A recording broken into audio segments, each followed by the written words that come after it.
I'll summarize again Bloch's theorem.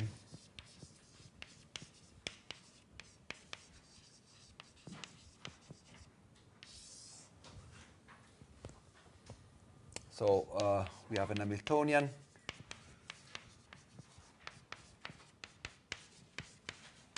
where the potential is periodic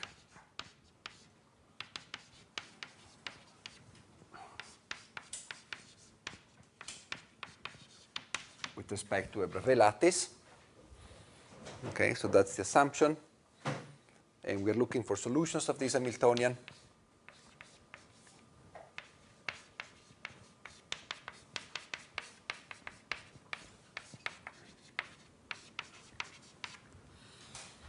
And we label solutions according to a number, to a quantum number k. So solutions can be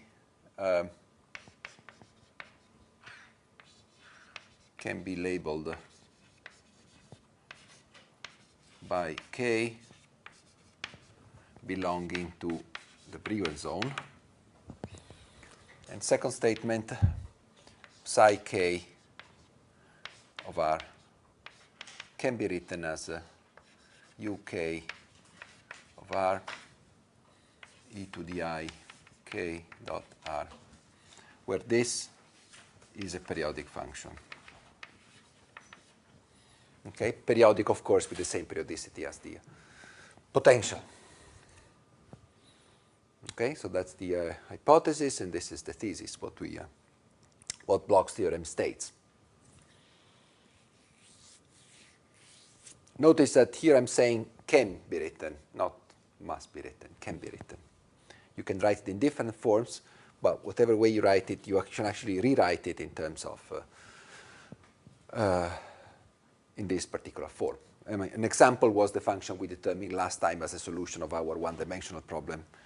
It wasn't obvious that the solution could be written in this way, but actually it could. We managed to write it in this form just by algebraic manipulation. Okay, just a minor consequence of this. The function, again, we discussed last time, the solutions do not need to be necessarily periodic. Okay, so solutions of an Hamiltonian which has a given symmetry don't need to maintain that symmetry, to have the same symmetry. However, they have these important properties. There is, however, an exception here, and this is the point where k equals to 0, the center of the reciprocal space. The center of the reciprocal space, k equals to 0. K is equal to 0 here, so the solution is periodic. So there is one particular point in the Brillouin zone, and that's the center k equals to 0, in which the solution is indeed periodic and has the periodicity of the lattice. But that's, of course, an exception. Everywhere else, this phase here is not commensurate with the lattice. So actually, let me make a couple of remarks here. So A, if k is equal to 0, psi of k, which is equal to 0, of R, is indeed periodic. Just as a consequence of what we just said here. It's a sort of remark that follows naturally from Bloch's theorem. Let me make another remark, which we already made last time when we discussed the one-dimensional, about the necessity, about the need to go outside the Brillouin zone. Let me recall what the Brillouin zone is. The Brillouin zone is the Wigner-Seitz cell in reciprocal space. So once the Bravais lattice is defined, we can define a reciprocal lattice. Okay? Once we define a reciprocal lattice, we can define unit cells. The Wigner-Seitz unit cell in reciprocal space is the Brillouin zone. So we're now working in, when we talk about K, we're working in reciprocal space. So, and when we say that K belongs to the Brillouin zone, we say that we're not really saying that K must be inside the Brillouin zone. According to the discussion we made last time, K in principle can be outside, but there's no need to go outside, because if we go outside, we find solutions which are already present inside the Brillouin zone. Okay, so let me now evaluate that statement in this more general context. So suppose, okay, I define a wave function, I define psi for a k which is outside the Brillouin zone. So suppose that I consider a given k, and I consider it that does not belong to the Brillouin zone. Let me see what happens if I move outside the Brillouin zone. Okay, k does not belong to the Brillouin zone, right? So it's not inside the Wigner size unit cell. If it's not in the Brillouin zone, it must belong to another unit cell, centered at another reciprocal lattice point, right, which is not the origin. Okay? So when I say this, that implies that k, it must be possible to write k as a vector g, a reciprocal lattice vector,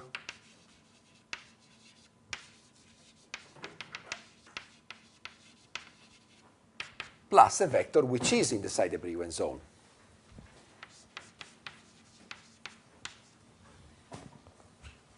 Right?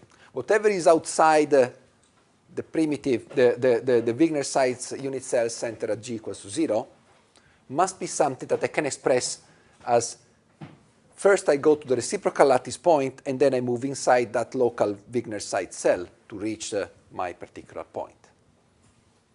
Okay, we discussed this already.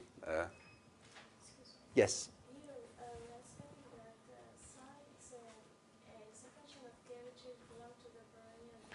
Well, the psi is not really a function of k. This is a parameter. Psi is a function of r. It's a wave function. But you can label different psis according to index k. So it's a parameter more than a function of k. Okay, because what could this be? K Brillouin and then K, sorry, k? belongs to the Brillouin. Yes. K belongs to the Brillouin zone, yes. Yes, and then down there you are writing psi as a function as a periodic part, which is periodic in the Sorry, periodic in R. yes, which is in the under lattice space. Yes, so it's periodic according to the Bravais lattice. So it's like V, essentially. It's something that is periodic with respect to the Bravais lattice. Okay, so this function, not just, I mean, all these functions of k, all of them, for all k's, are periodic in R, with the periodicity of the Bravais lattice. Okay? You have to be careful because there are two periodicities here. One is the periodicity in real space, and the other is periodicity in reciprocal space. So you always have to be careful about what you're talking about here. That's why I'm confused because we have those two. Okay, so the best way to think about it is to think that all our functions are functions of R. So they're defining real space in R3, real space. However, there is a different function for every k. And k is an index that is a continuous index and runs over the reciprocal space. Okay? So in fact, I always try to avoid the statement that these are functions of k. Although, I mean, in practice, you can think of them. Suppose you fix R. This is a function of k, of course, because for different k's, you have different numbers. But I try to avoid this terminology because these are actually functions of R, and they're just labeled by k. So different k's give you different functions.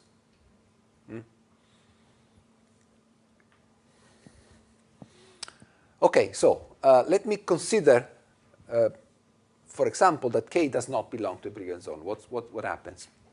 So if k does not belong to the Brillouin zone, I hope you're all by now familiar with this, but let me, just for the sake of clarity, suppose this is the reciprocal lattice, okay? We're working in the reciprocal lattice. This is the Brillouin zone in reciprocal space, right? Ky, kx. That's a square lattice, of course, right? This is 2 pi over a, this is pi over a, and all that. That's the Brillouin zone. If I have a point that lies, say, here, outside the Brillouin zone, obviously, I can write it as a g plus a small vector that belongs to the Brillouin zone, right?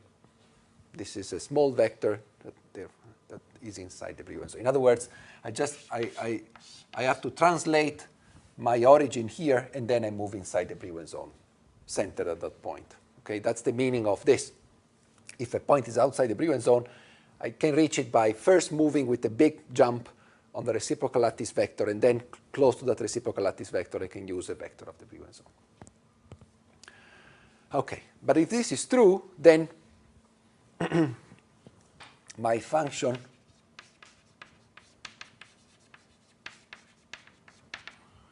it will be possible to write it as e to the I g dot r times e to the I k Brillouin zone dot r. Okay, because if k can be decomposed, I can decompose the exponential part in that form. But now let me take a look at this function here. This function is periodic with the periodicity of the lattice, the Bravais lattice. What about this one? What if I take e to the I g dot r plus an arbitrary Bravais lattice vector?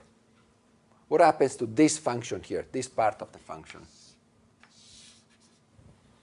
If I try to translate it by a Bravais lattice vector.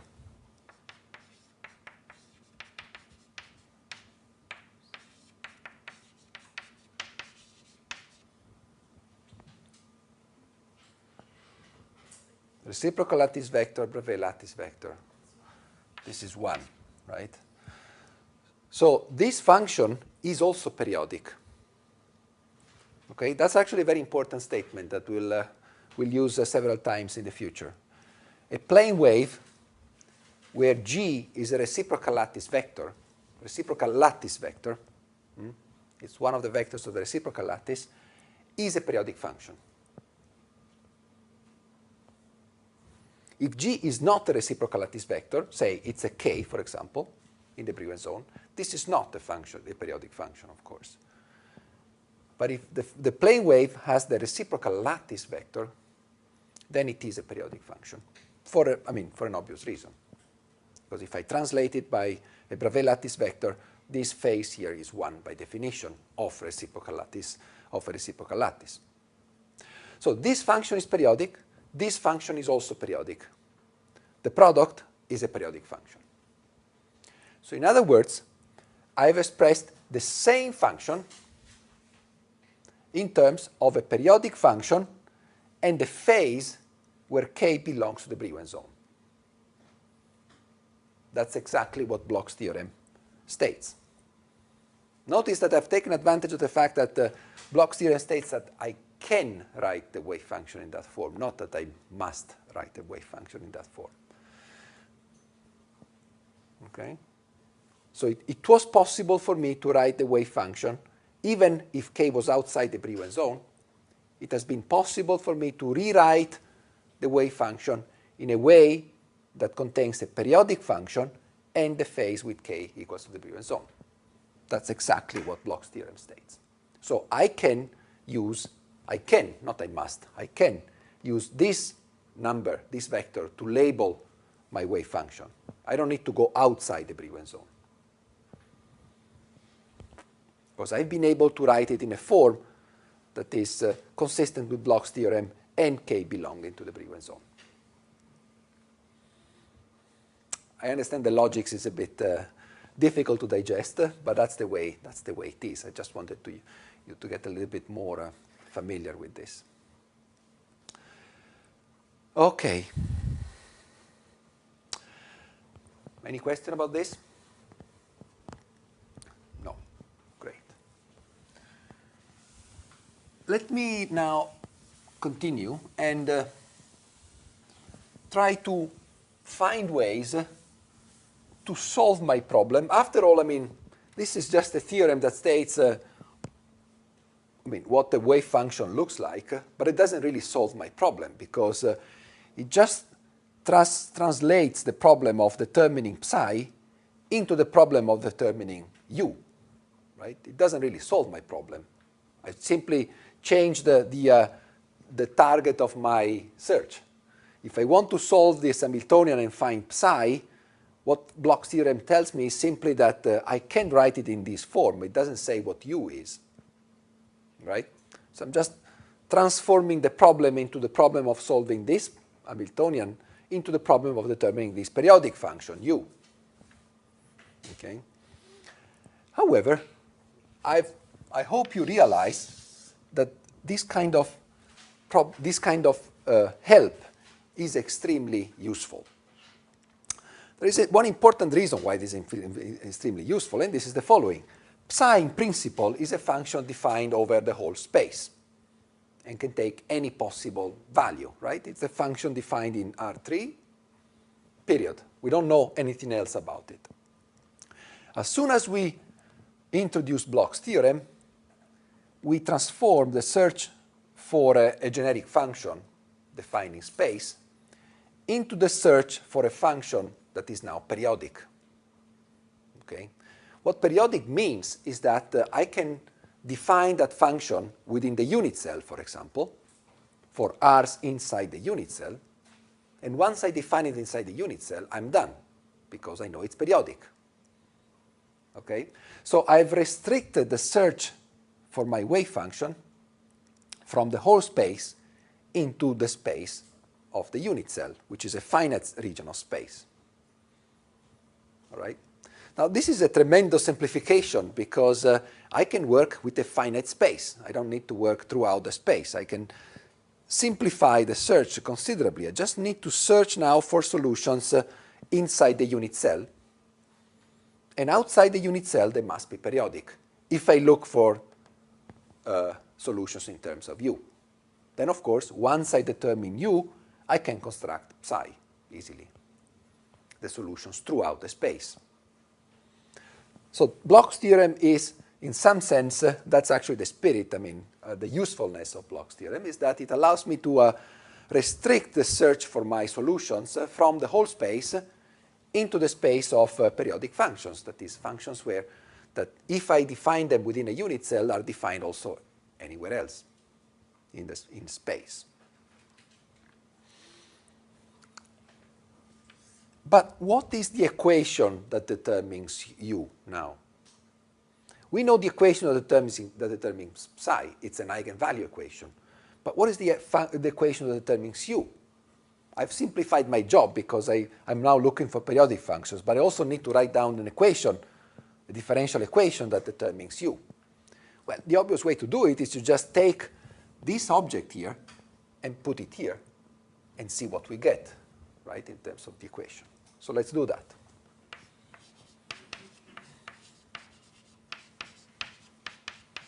Plus v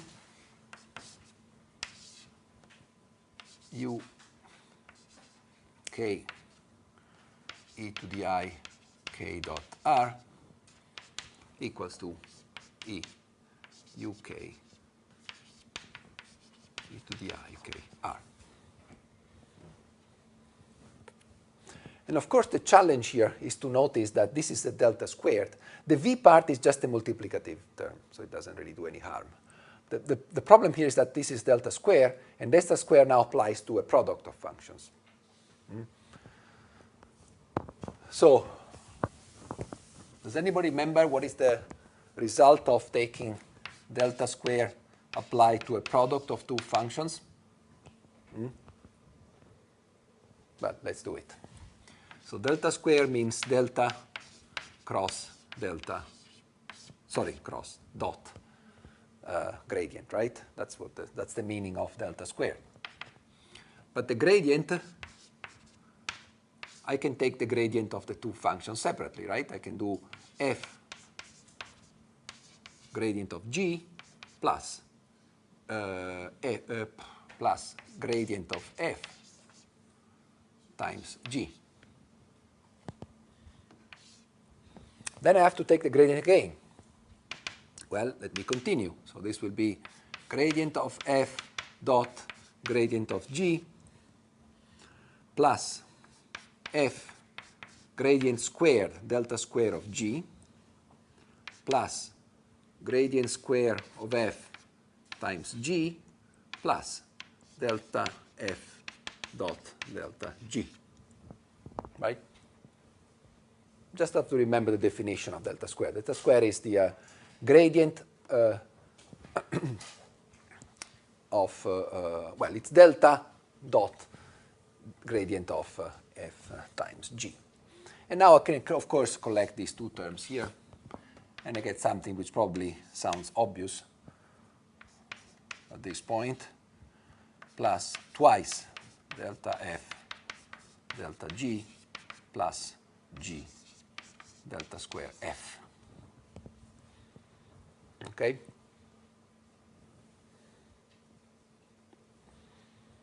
I need to know that because I need to take now the gradient of this thing here.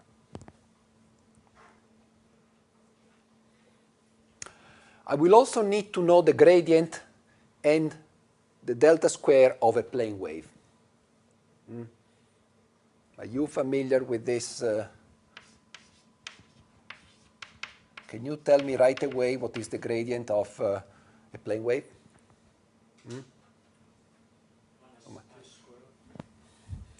I, k, this is the gradient only. Gradient, okay, so I k e to the I k dot r.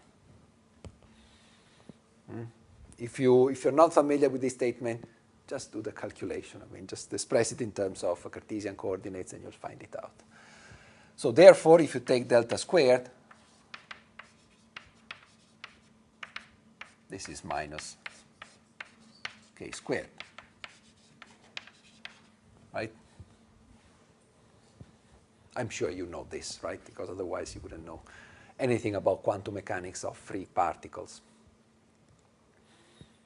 Okay, so with all this in mind, let me work out this. So minus h squared over 2m. All right, now I have delta square applied to this product. The first term is uk times delta square of e to the I k r. So this is minus k squared e to I k dot r. Then plus 2 gradient of u, okay. Let me remark, if it wasn't clear, that this gradient is a gradient as a function of real space, okay? So it's not a gradient with respect to k. It's a gradient with respect to whatever is the argument of this function, which is the real space. Just again, not to confuse the two spaces. Times the gradient of the plane wave, which is ik e to the I k dot r. All right. Last term, it's delta squared uk e to the I k dot r. And we are done with the most difficult part. The rest is trivial. The rest is just v uk e to the I k dot r equals to e uk e to the I k dot r. All right? So that was the only difficult part, was really carrying out the delta square here.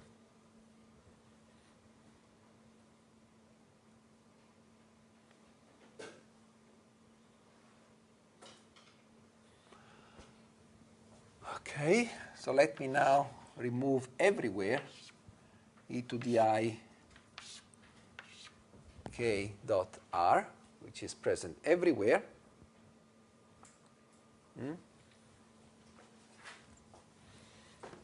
And let me regroup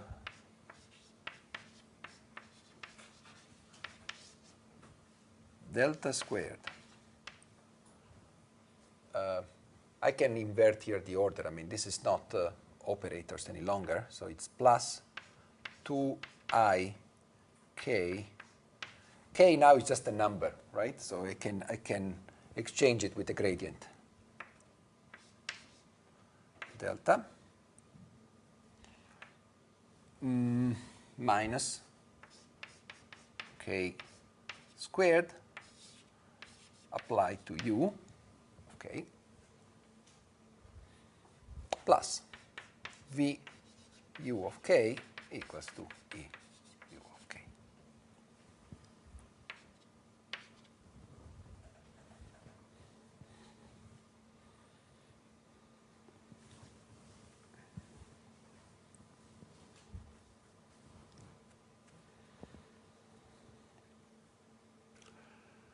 All right?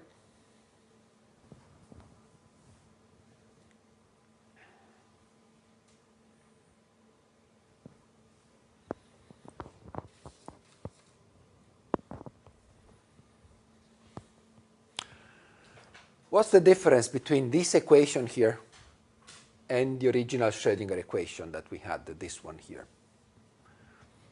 Well, first of all, it's an equation that applies to u, not to psi any longer, which is good for us because we know that u is simple to handle because it's a periodic function. On the other hand, the price we pay is that we are introducing two additional terms here, which were not there at the beginning. So it's no longer just kinetic energy plus V, but it's something else. There's a kinetic energy, there's a term proportional to gradient, so it's like a momentum, sort of a magnetic field, if it wasn't for the fact that this is the scalar product. This is just a constant, right? K is a number, is a vector, so this is just a constant, a number. So this is not really harmful. This is a bit more harmful because we are introducing an additional term in the Hamiltonian which is proportional to the gradient, that is, to the momentum operator. In fact, I shouldn't really call this an Hamiltonian because this is not an Hamiltonian. U is not a wave function. It's only part of the wave function. It's the periodic part of the wave function. So you always have to think of this as just a mathematical exercise, not really as a transformation into a new Hamiltonian. The real Hamiltonian is H. We're expressing psi in this, decomposing psi in this form, and for one part of the wave function we obtain this second-order differential equation. There's not more than we can say about it. It's not a real Hamiltonian. We can, of course, think of analogies if we want to solve this second-order differential equation, but we shouldn't really call it an Hamiltonian because this is not a physical Hamiltonian. U is not a wave function. It's only part of the wave function. So the price we pay in order to be able to introduce a periodic function is that, unfortunately, there are some additional terms in the Hamiltonian. I will call it Hamiltonian anyway, and I will actually give it a name. So I will actually write this as h of k, u k,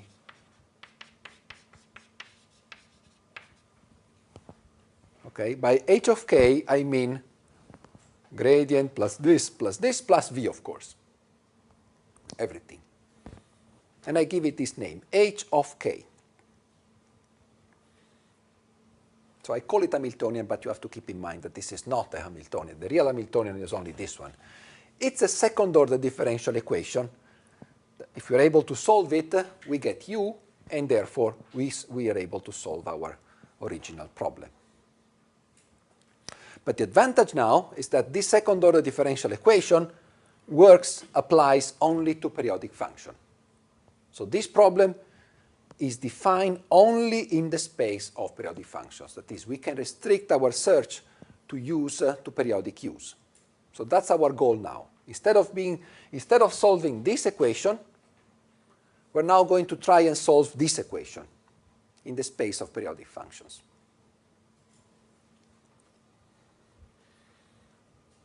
So let me summarize everything here. So h of k is minus h squared 2m delta square plus 2ik dot delta minus k squared plus v. And the problem we are solving is h of k, u of k equals to e of k, u of k. So that's the new problem that we are solving now, which just follows from Bloch's theorem.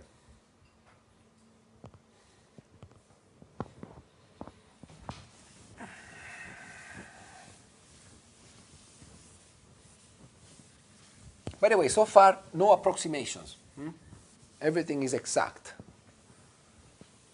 We haven't really applied any approximation of any kind. Of course, as long as we believe in Bloch's theorem.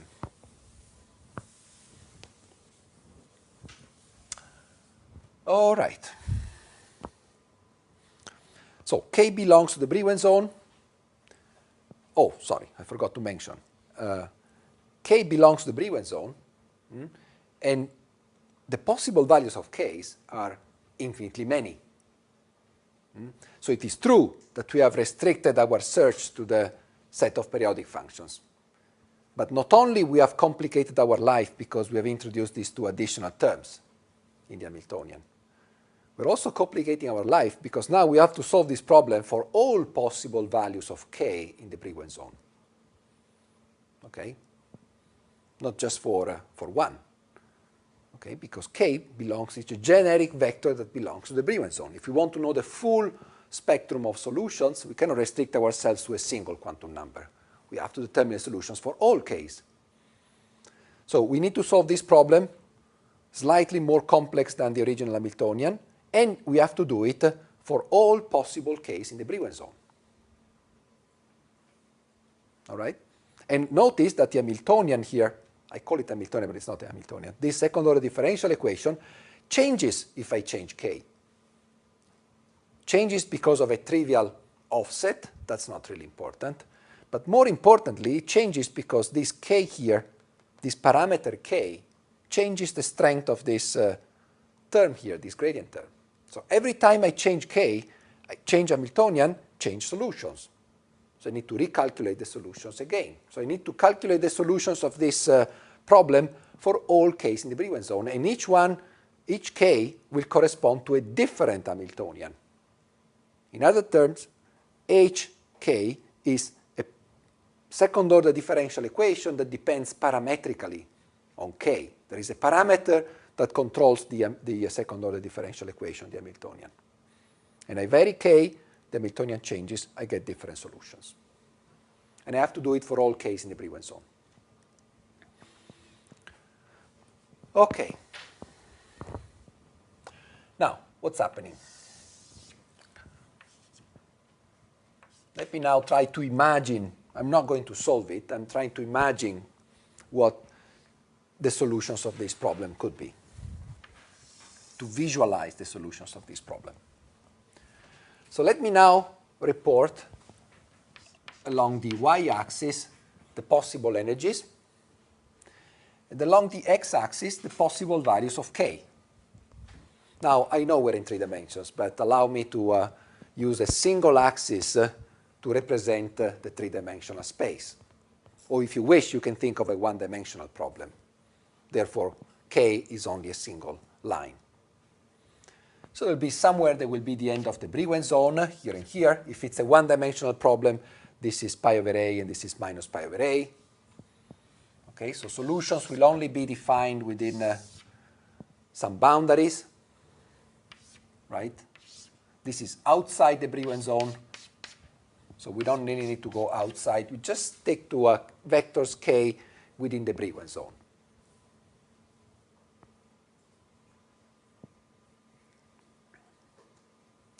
And let me fix a value of K, an arbitrary one, this one.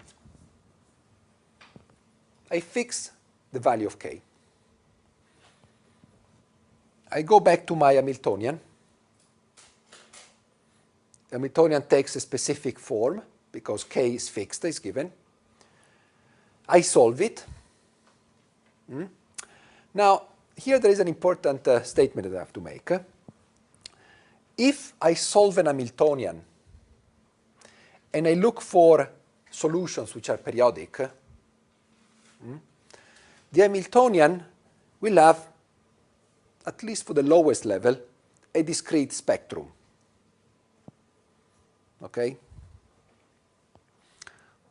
Mathematically it's not straightforward to prove, but think of it, for example, at just the free electron problem.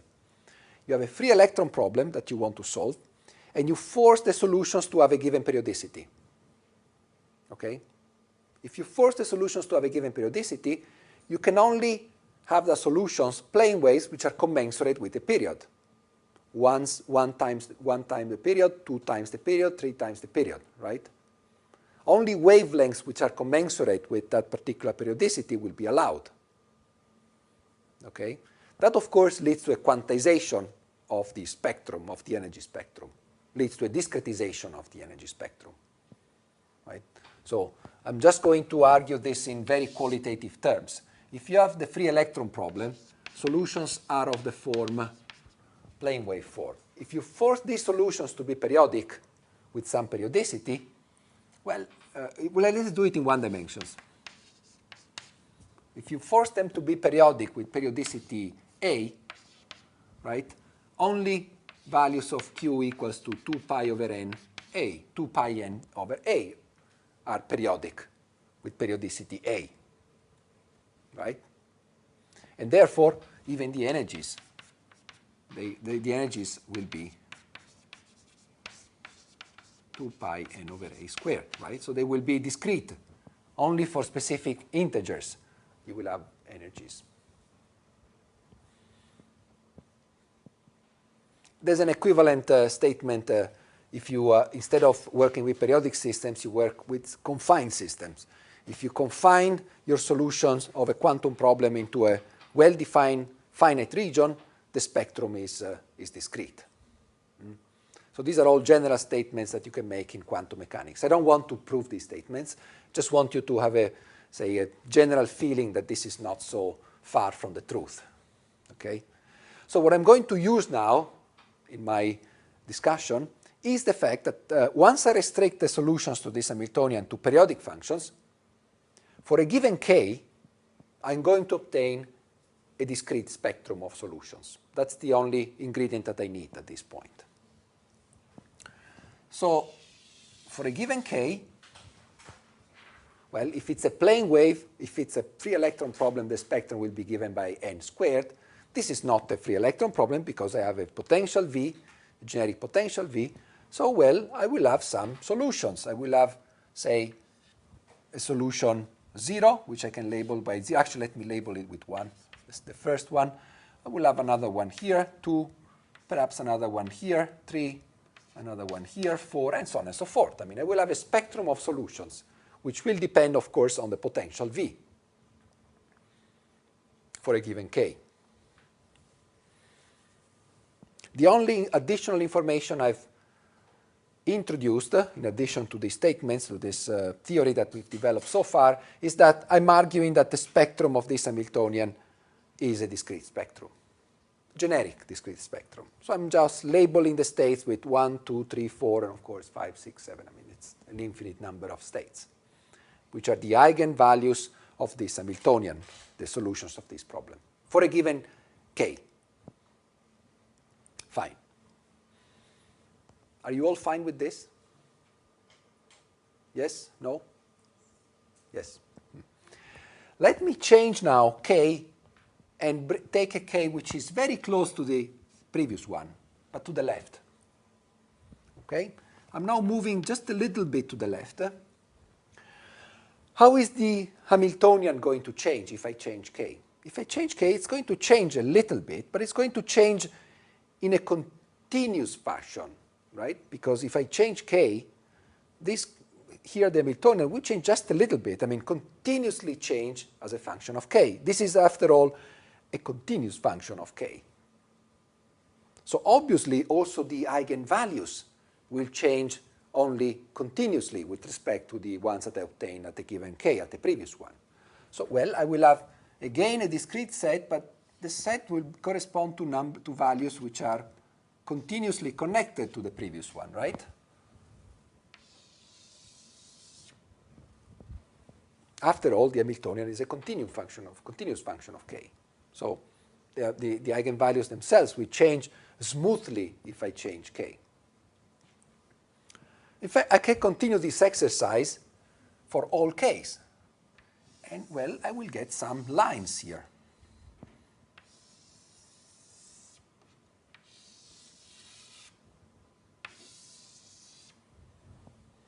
Right? Each one of these points will be the solution of h of k for that particular k. And the reason why these are lines and not just random points is because the Hamiltonian that generates those solutions is an Hamiltonian which is continuous on k as a function of k.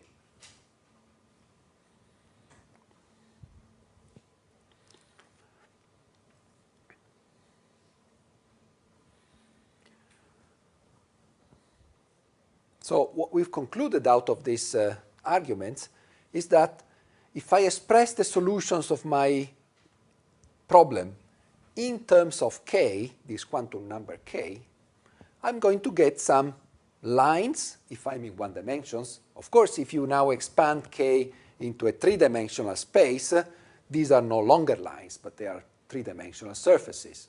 If this is two-dimensional, this will be two-dimensional surfaces, of course. And in 3 dimensions, this will be three-dimensional surfaces, with E being the fourth dimension, of course.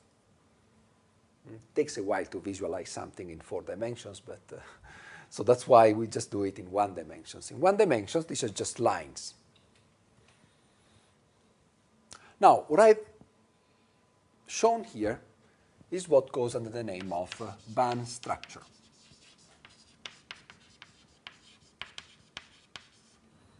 And these ones are the bands.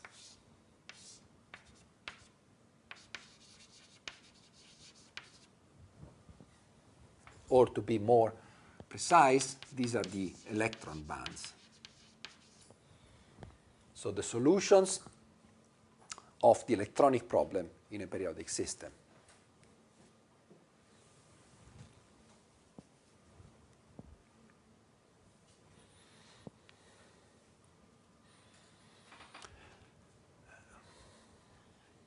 Now, as a consequence of this derivation, we now know that we can classify all the possible states that solve our Hamiltonian actually with 2 quantum numbers.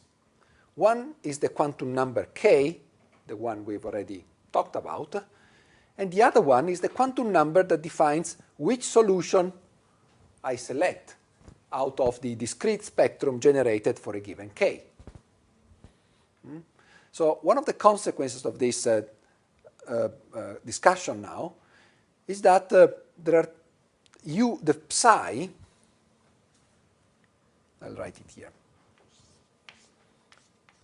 I can actually express it using 2 quantum numbers, k, the obvious one, but also an n, an integer, that labels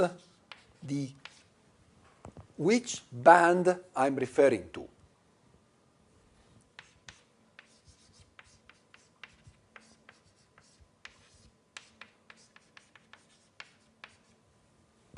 So in other words, the general solution to my problem can be expressed in terms of a periodic function times a phase, and this periodic function can be labeled according to the quantum number k, which belongs to the Brillouin zone, plus an additional quantum number, which for every k tells me which band I'm considering. That is, any solution of this periodic Hamiltonian, I can use 2 quantum numbers to define it. A continuous one, k, which spans throughout the Brillouin zone, and a discrete one, n, which labels which band I'm referring to for a given k. So there are 2 quantum numbers that define solutions of a periodic Hamiltonian. The band index and the k vector. If I give you these 2 indices, you can tell me exactly which solution I had in mind.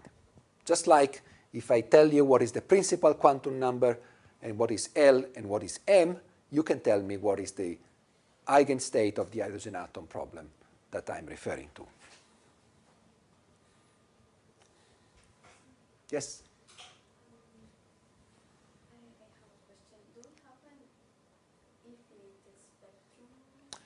Yes. We do have an infinite spectrum because, well, this is, it's not a Hamiltonian, but it's a second order differential equation whose mathematical properties are those of a Hamiltonian. Okay? And we haven't proved it, but you can actually prove that if you search for solutions of the second order differential equation, Hamiltonian equation, in the space of periodic functions, the solutions are going to be discrete, but of course there's going to be an infinite number of them, because an Hamiltonian always the solutions of an Hamiltonian are always an infinite, it's a Hilbert space, right? So it's defined in, so you will get an infinite number of solutions.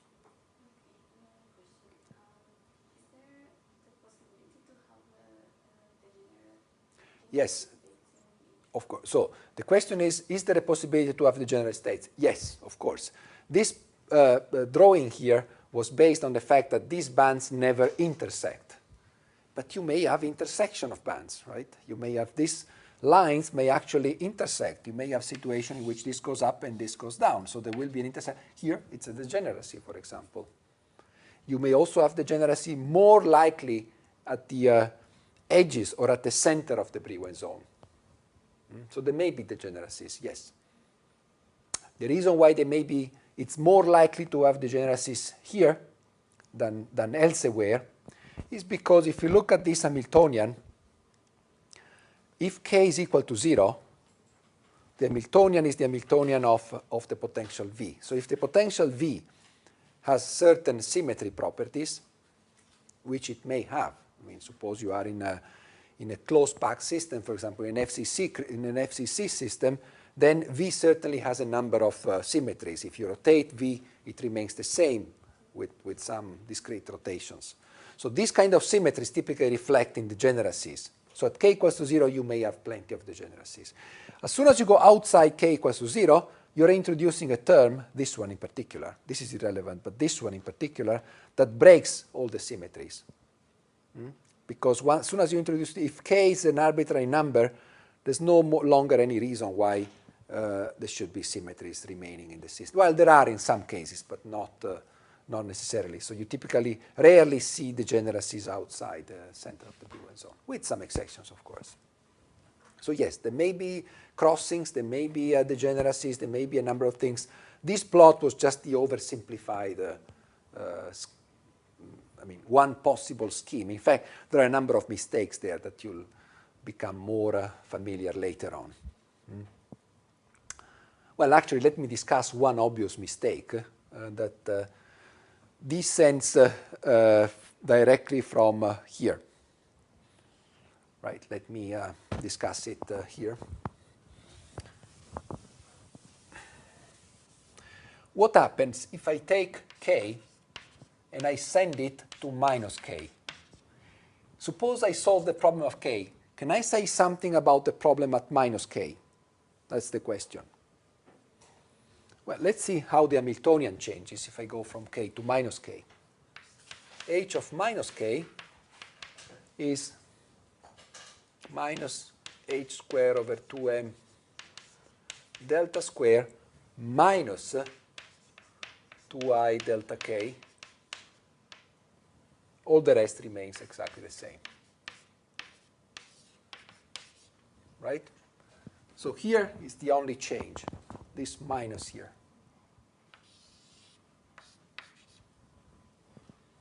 That's the only difference. So obviously, h of minus k is equal to h star of k. Right? The complex conjugate. What I did is only to change the only term that contains I here. Okay. But if I know the solution, sorry, you.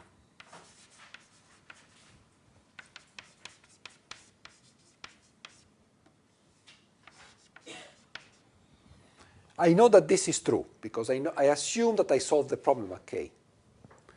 Let me take the complex conjugate of this equation. Well, E is a real number. This is h of minus k, right? So U star is an eigenfunction of h of minus k, right? According to this equation, U star is an eigenfunction of h of minus k, with eigenvalue h of k. All right? So if I send k into minus k, the solutions will be identical to the solutions at k, the only difference being that u's will be complex conjugates of the u's at k. The energy will be exactly the same. And of course, when I construct the real solution, which is psi, I will have U star here, but also E will change sign, right? The exponential part will change sign because I change k into minus k. So the whole thing will become the complex conjugate of what it was at k. That's it, as simple as that. So knowing the solution at k gives me obvious, in a trivial way, also all the solutions at minus k. The only thing I have to change is to take the wave functions and take their complex conjugate. The energy remains the same. Okay? So that means that this plot is clearly wrong, because this plot here should be, there should be mirror symmetry around k equals to 0, right? Because whatever I get at k, I must get it at k at minus k. So, well, in fact, I try to maintain some symmetry here, even it's not so nice. Here there is a little bit, well, it's not certainly symmetric. So there is clearly a mistake in this plot due to the fact that the energy as a function of k has a symmetry, E of k equals to E minus k. Okay, so there is a mirror symmetry, not a mirror symmetry, sorry, it's mirror symmetry in one dimension. It's a reflection symmetry, I mean it's a k minus k. Inversion symmetry in 3 dimensions. All right, so E of k, E of n, let me put an index n, because this is now, there are different energies for every band, is equal to E of n minus k.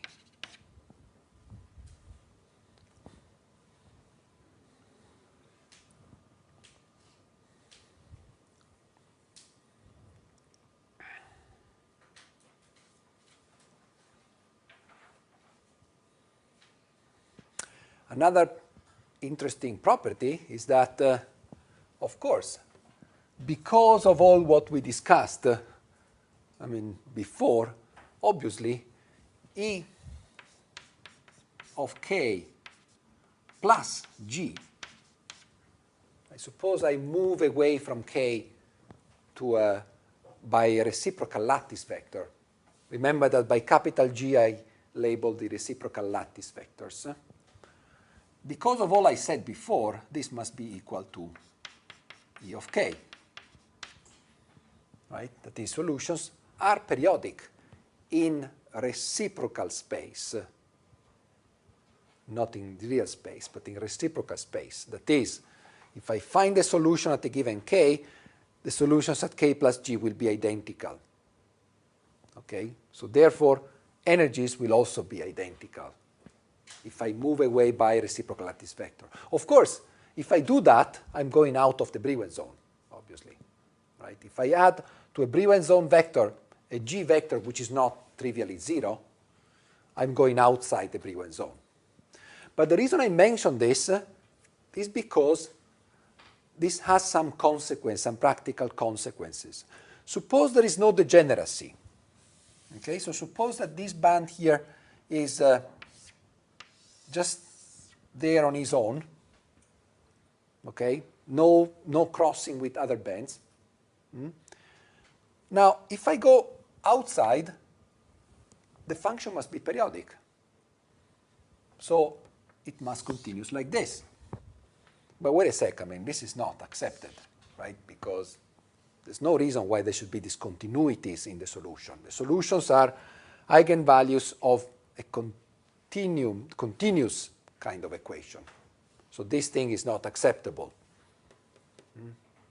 So here, in order for this to be periodic, I have to have a zero derivative here in order to be able to establish periodicity. Okay, as well as here, of course. Otherwise, it's not going to be periodic. The only way I can match the function here and there. Oh, notice, okay, sorry, I'm using two statements here. I'm using the fact that it is periodic, and I'm also using the reflection symmetry.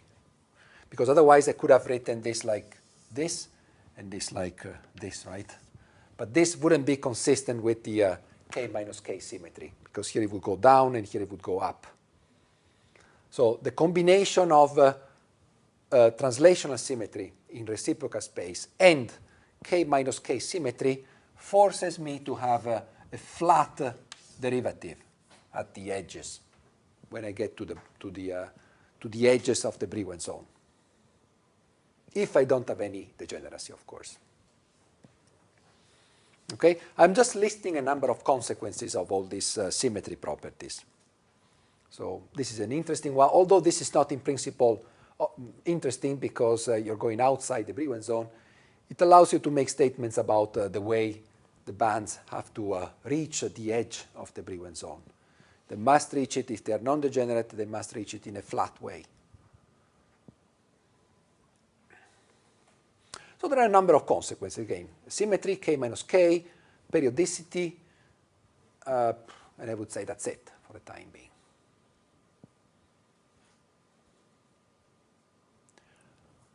Okay. Let me now discuss another important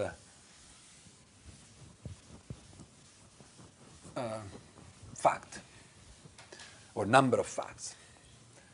And this is all related to the way we fill the bands. Do you have any question? No? Oh, okay. Are you tired?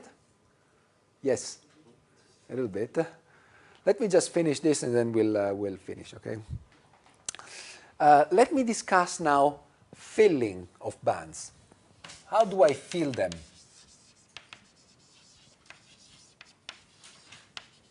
With electrons, of course. Now, I have my Hamiltonian.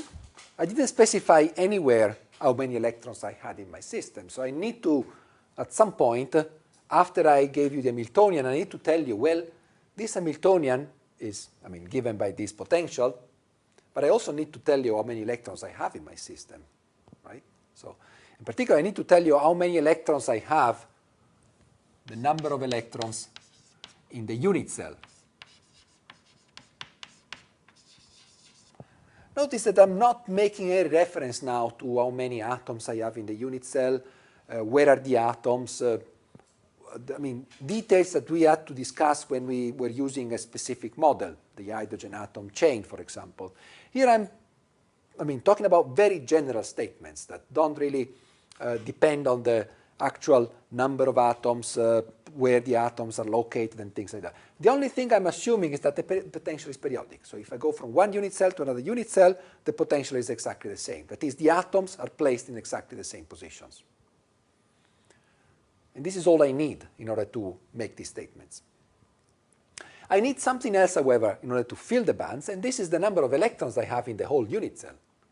I don't need to know the number of electrons that are of one atom, of another atom. I need to know the total number of electrons that I have available, because at the end of the day, well, of course, in order to calculate this number of electrons, I will use the number of atoms and the kind of atoms that I have in the unit cell. But I don't need to say that these electrons will stay on top of a given atom or stay on top of another atom. At the end of the day, I have a spectrum, I have a total number of electrons, and I will have to fill this spectrum according to the total number of electrons. It's like the covalent bond, or like this one-dimensional problem. We don't need to know where the electrons came from, but we need to know how many we have, because we need to be able to fill this band structure properly. So this is a parameter that is somehow outside our theory so far, but needs to be specified at some point in order for us to be able to fill properly the bands.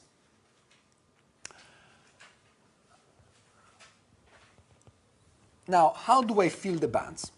The basic principle I have to keep in mind when I fill bands is that each band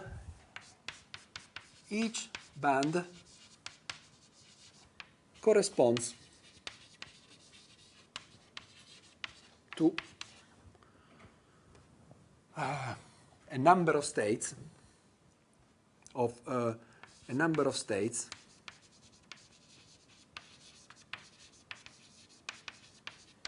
equals to 2 electrons per unit cell. But 2 per unit cell.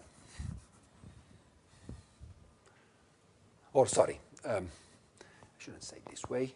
It's the number of states depends whether do we want to assume. Let me put specifically 2 electrons, okay? Because the number of states is 1 state per unit cell, but I can place in each state 2 electrons, okay? So what I want you to remember is that each band corresponds to, if I fill it completely, I will need to use 2 electrons per unit cell, and that fills completely a band. Okay. Now, we didn't prove it. Well, we proved it for a one-dimensional case. We didn't prove it for the general three-dimensional case. It can be proved. We don't want to do all the mathematics, but this is an exact statement. Okay, so you have to keep it as not as an approximation. This is actually part of all our series of exact statements that we have made so far. Each band corresponds to 2 electrons per unit cell. So suppose the band structure is this one, and I have 1 electron per unit cell. So I'm dealing, for example, with, let me make specific examples, okay, concrete examples. The first example we make is, for example, we are working with lithium, actually no, with, oh yes, let's do lithium. Lithium, which is a BCC crystal, right? The crystal structure of lithium is BCC, at ambient conditions at least. I hope so. Yes, I think so. So, BCC is a Bravais lattice, okay? There's 1 atom in the unit cell, 1 lithium atom in every unit cell. How many electrons do I have? Right? Lithium has 3 electrons.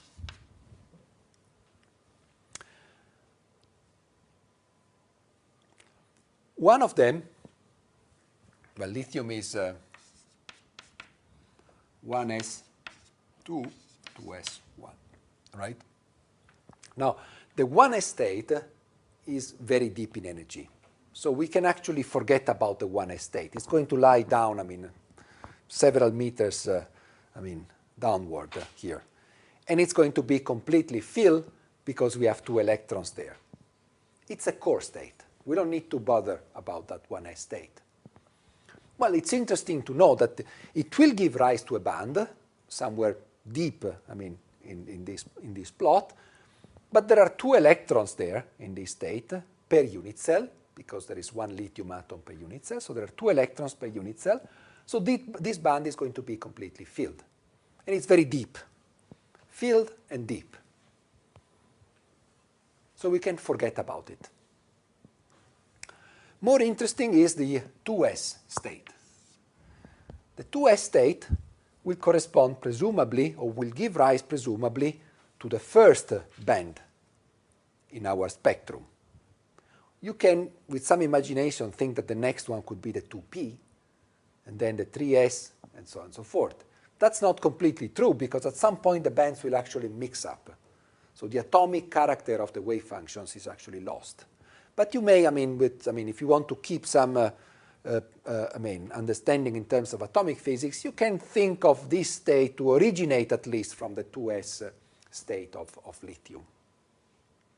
Whatever it is, it's the first available band after the deep 1s band. And you essentially have 1 electron here per cell. Again, 1 atom per cell, so 1 electron per cell. Now, this full band corresponds to 2 electrons per unit cell, so we will have to fill the band, half of it, like we did, you remember, for the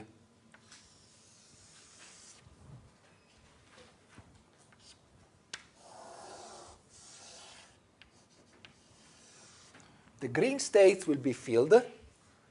The white states will be empty. Not only these ones, but also these ones, and so on and so forth. And we need to do that because we only have 1 electron per cell. So we cannot fill the whole band, which is 2 electrons per cell.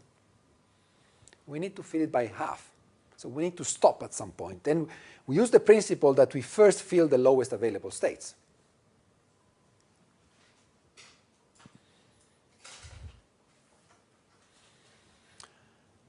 Now, this particular value of the energy, where the filled states stop, it's called the Fermi energy.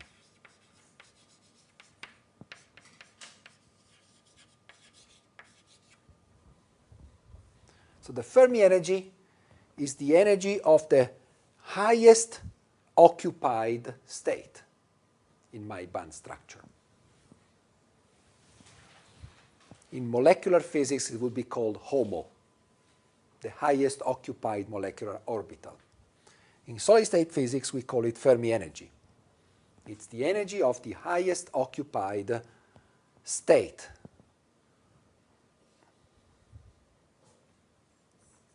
Yes?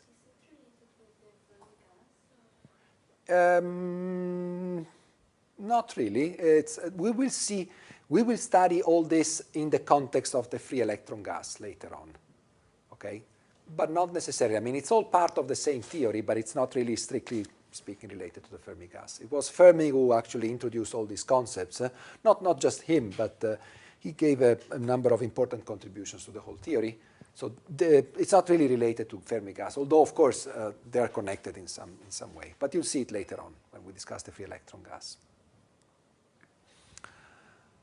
So this is called Fermi energy, right? The highest occupied energy of the system. What if we are dealing, instead of lithium, we are dealing with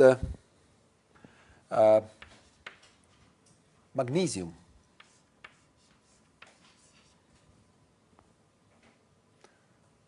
Magnesium crystallizes in HCP, BCC. But let's say BCC again, okay, just to keep the discussion simple. Assume that magnesium crystallizes in BCC. All right, magnesium, how many electrons? 12, right? It's, okay, magnesium is 1s2, 2s2, 2p6, 3s2. So 12, correct. Right. Now, this block of electrons is, once again, very, very deep down. These are the core states that we discussed at the beginning of our classes. We're not interested in that. These are going to be deep states. They are all full, completely filled, right?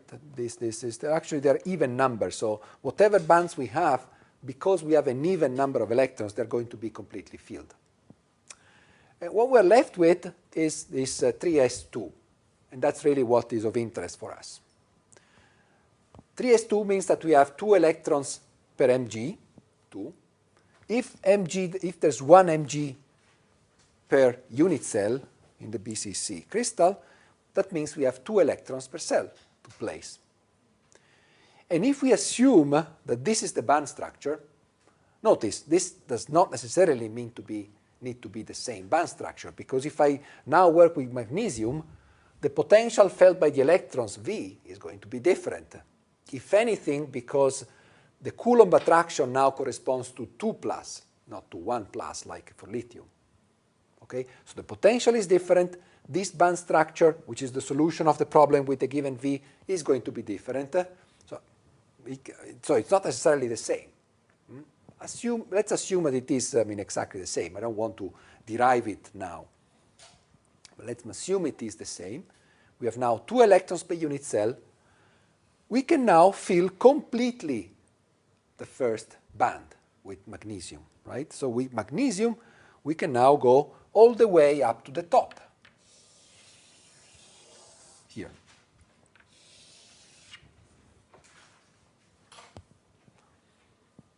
And that's it.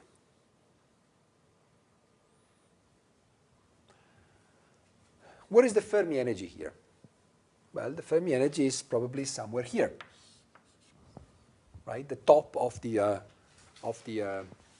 band. That's the last available state that we have occupied. But now there is something remarkable with respect to before.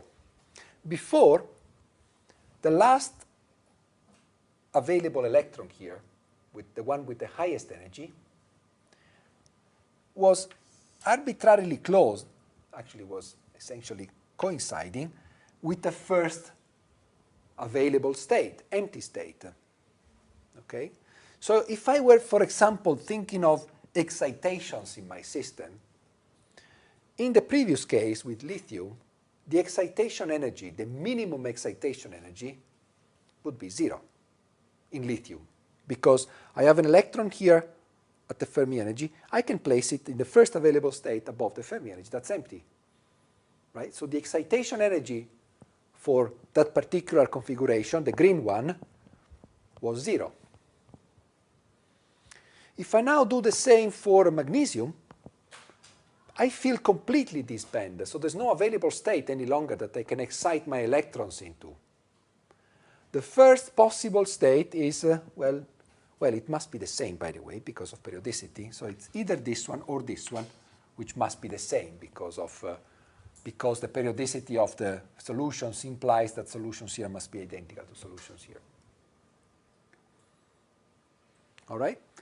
So there is a finite energy that I'm required to give to the electron in order for this electron to be excited. Well, any one of these electrons requires a finite energy in order to be excited. So the first excitation has a finite energy. That's going to affect dramatically the properties of my system. And we'll see the consequences in quite some detail later on, in terms of transport, in terms of optical properties, in terms of a number of consequences.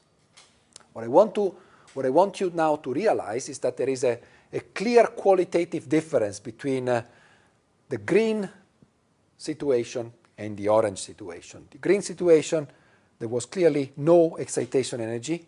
There was freedom for the electrons to be excited into empty states immediately available at zero, in principle, zero cost. For the orange situation, I need to overcome a gap. Let me start using terms that... so this is a gap, or an energy gap, if you wish, in order for electrons to be excited into the first available state.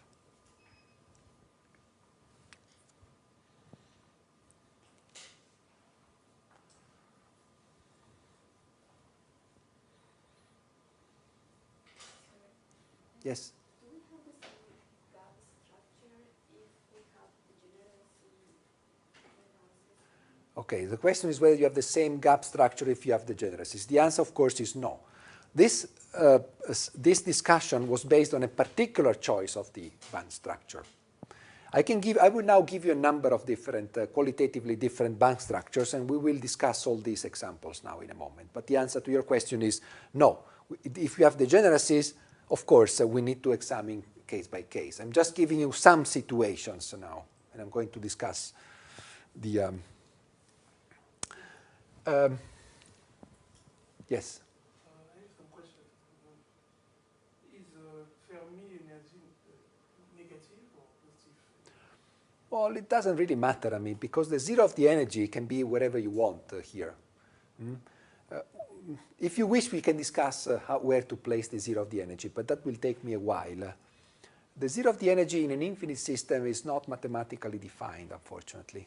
So you need to have a surface, and you need to tell me where the vacuum level is if you want to put the zero of the energies here. Otherwise, it's not defined. After all, we don't need to define it because energies are all defined within an arbitrary additive constant, right? So we don't need to know where is the zero.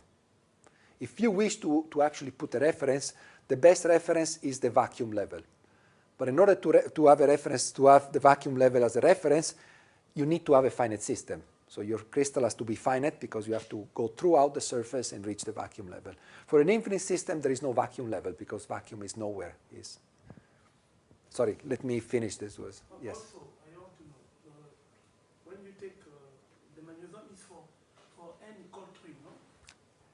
What is N? The 2 electrons, okay, the 2 last electrons are. Yes, so the last 2 electrons are in the 3s state. But when I saw the gap should be between. So if you want to continue thinking in terms of atomic physics, this could be the 3s state and this could be the 3p state. But it's not really the case. It's not like this. They're closely related. They're relatives of the atomic orbitals, but they're not exactly the atomic orbitals. It's the solution of the problem of this periodic problem. Yes? Okay, is the Fermi energy the same for elements of the same kind, I give you as an answer the same answer I gave to him, namely, the absolute position of the Fermi energy has no meaning, unless you give me a reference. Okay, and choosing a reference is not trivial. The most obvious reference is the vacuum level, but the vacuum level requires me to introduce a surface, and so a number of complexities that I haven't introduced here. There's another reference which some people use, and we will use in the future, which is the bottom, the minimum available state. Okay, so you may wish to measure the Fermi energy starting from the bottom of your bands.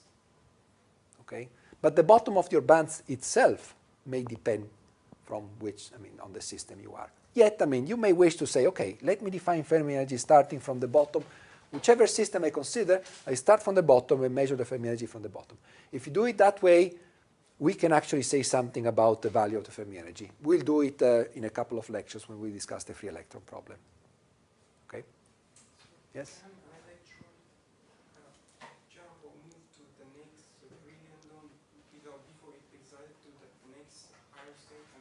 You want electron to jump from here to another Brillouin zone? Huh? Before it gets excited. Okay. All right. So let me assume that it's an electron from here, and I bring it to the next Brillouin zone. What is the meaning of that? The meaning is that I'm going to feel a state which is identical to a state here because of periodicity, right? Any state that I find here is identical to a state that I find inside the Brillouin zone. But that state was filled. So there's no way I can place an electron and put it somewhere else. Because putting it somewhere else means putting the electron somewhere within the Brillouin zone, and that's not allowed if the band is filled. So the only possible excitation for an electron here is to go up, in the orange case. Notice I'm not exhausting the possible number of cases. I'm just giving you a couple of examples, right? I'm going to give you more examples now. In fact, those of you who are already familiar with solid-state physics might wonder, how can magnesium have an energy gap, an excitation energy gap of excitation? Those of you who are familiar with solid-state physics, and we'll come back to that, probably know that a metal is characterized by a vanishing excitation energy, all right? By the green sort of configuration, not certainly by the orange one. Yet, magnesium is a metal. Bulk magnesium is a metal. So, what's happening here? In this schematic band structure, we find magnesium to be an insulator, that is a system in which there is a finite excitation gap okay, so there's something wrong here. Let me give you another example, and that what we thought could be wrong is actually not so wrong. So I gave you the example of magnesium, but magnesium doesn't really behave this way. Otherwise, it would be an insulator, and it's not.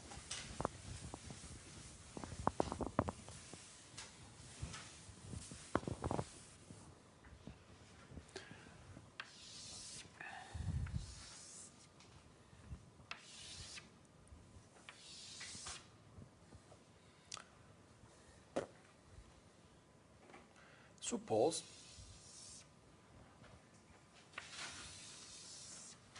I have this band structure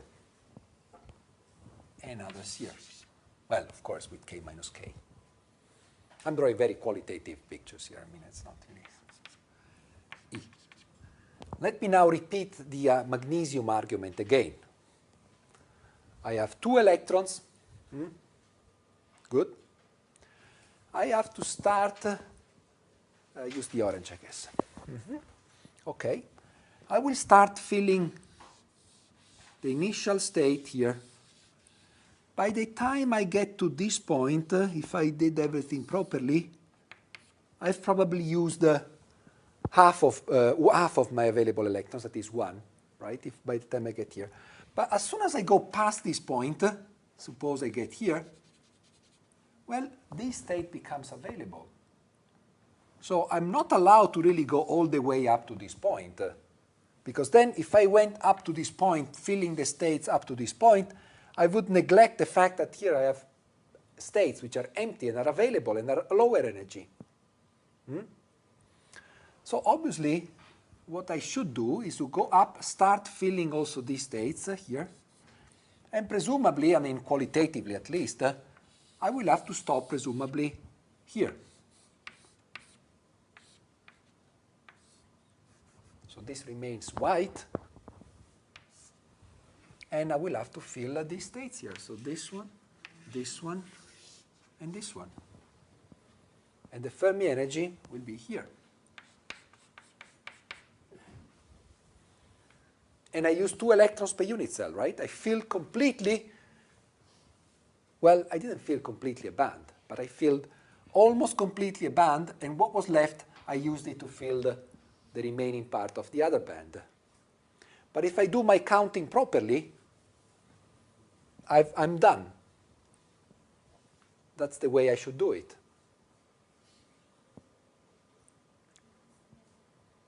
So magnesium is a metal, right? Because I have a 0 excitation energy now. The highest available state is here, and there are arbitrarily close excited states on which I can excite. So you see, I just changed slightly the topology of the band structure, and I immediately turn an insulator into a metal. Right? Now, I will be consistently using this terminology, although it's not fully correct. I think I can move this side of the blackboard.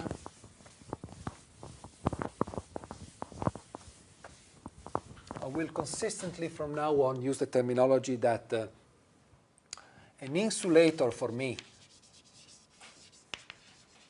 is something with finite energy, excitation energy. So different from 0. Okay, and a metal is when the excitation energy, the minimum excitation energy is equal to 0.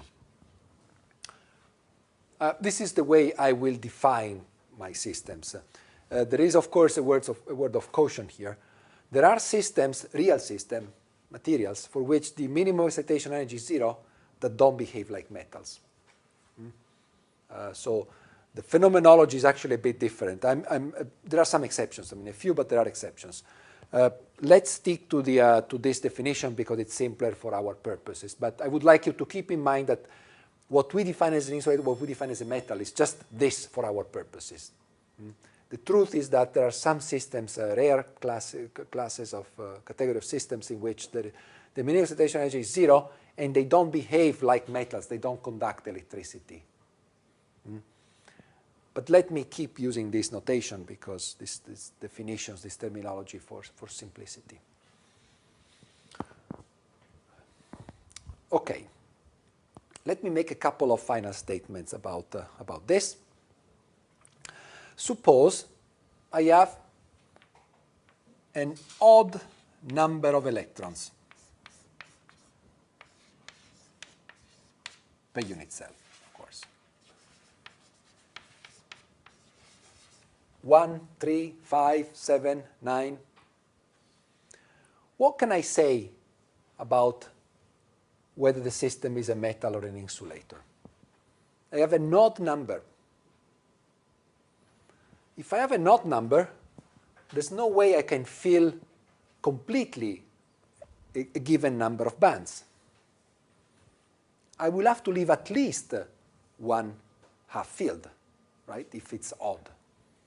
Because if I were able to fill completely a given number of bands and that's it,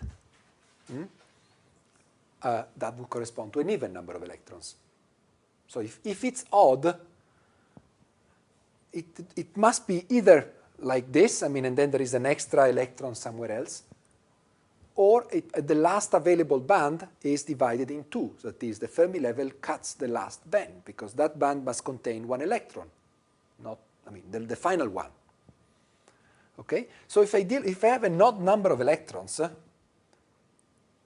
this is never true, right?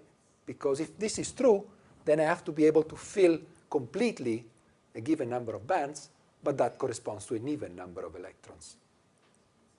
Okay? So an odd number of electrons per unit cell, not an insulator. Well, it's a metal. Okay? Yep. If we consider, for instance, sodium. Okay. Sodium, yes. 11 electrons, right? Right. And now when we write the configuration, we will have one is, okay, let's write. We'll have an extra, we'll have 1s2, 2s2, 2p6, 3s, no, sodium is actually 11, okay. So it's, 3s1, right? Yeah, but there is cases, okay, the outermost will be, okay, half filled and full filled, right? So it becomes raised to, and the 2p will be, instead of p6, it becomes 2p5. And it is more safe. What you want to have is that 3s, okay. All right, so you're arguing that sodium is 1s2, 2s2, 2p6, 3s1. Okay? Then you want to say, okay, I think I know what you mean. You want to take an electron from p, make it 5, and do 3s2. And there are cases in which case it is stable, right? Okay, then this is completely filled. And what about this one? Yeah, it's not completely filled, but there are cases in which it is stable, right? It is stable only if this half-filled band is above the 3s2. Otherwise, this electron will fall down here. So what you're saying may be true, but if, in order to be true, that the band that contains these 5 electrons, or one of them at least, must be above the 3s2 band. Otherwise, it would be more convenient for the electron to fall down and fill the available space. Yeah. You're talking about an excited state, but we're not talking about excited states here. We're talking about the ground state of a system. Yeah, okay. Yeah. Yeah, it looks natural to have 2p6 and 3s1, but... No, but what I'm arguing is that, I'm not arguing that it is not possible that this happens. But if it does happen, then that 2p state must go above the 3s2. And then you will still be left with an empty, a partially empty band, because the 2p5, the 5 electrons, they will have to be placed in 2 plus 1/2, right? So whatever you do, I'm not saying it cannot happen. What I'm saying that if it does happen, in any case, you end up with this statement. There's no way you can violate this statement, because in order for the system to be an insulator, you must fill completely all the bands, and that leads to an even number of electrons. Okay? Now, one has to be careful, however, and that's something, of course, this is the number of electrons per unit cell, and therefore I can say that sodium is a metal, but only if there is 1 sodium per unit cell. If the unit cell of sodium was made of 2 sodium atoms, by chance, because, I don't know, HCP, for example, which contains 2 atoms per unit cell, then I wouldn't be able to say that sodium is a metal, because there would be 2 atoms per unit cell, and therefore the number of electrons, total number of electrons, would be again even, because the sum of 2 odd numbers is an even number. So be careful, it's per unit cell, not per atom, of course. Okay? Fortunately, the unit cell of sodium is a monatomic unit cell, it's the Bravais lattice, so I can actually make this statement. Sodium is a metal. Lithium is a metal.